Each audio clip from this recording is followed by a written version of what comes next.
Gagasan perpanjangan batas usia pensiun bagi aparatur sipil negara atau ASN hingga 70 tahun mendapatkan berbagai tanggapan dan perdebatan. Ketua DPR RI Puan Maharani mengatakan bahwa usulan perpanjangan usia pensiun ASN ke dalam revisi Undang-Undang ASN perlu pengkajian yang lebih mendalam.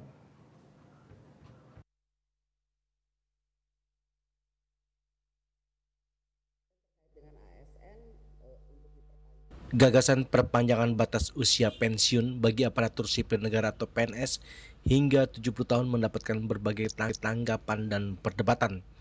Setelah menerima usulan dari Korpri, Ketua DPR RI Puan Maharani mengatakan bahwa usulan perpanjangan usia pensiun ASN perlu pengkajian lebih mendalam. Puan juga menyoroti soal produktivitas ASN apabila batas usia pensiun ditambah. Terkait dengan ASN untuk diperpanjang, ya sebaiknya itu dikaji dulu lebih lanjut.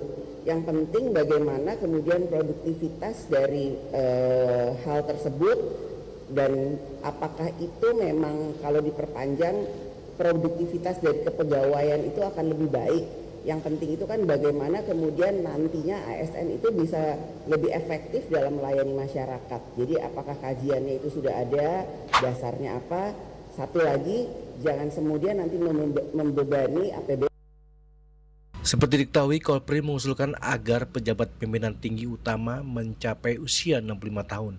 Sementara JPT Madya atau Eselon 1 mencapai 63 tahun.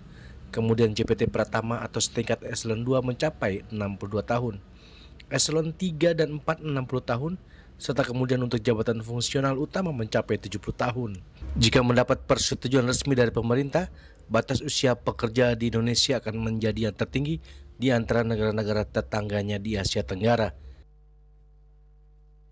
Dari Jakarta, Julius Wate dan Ketut Sumadiasa melaporkan.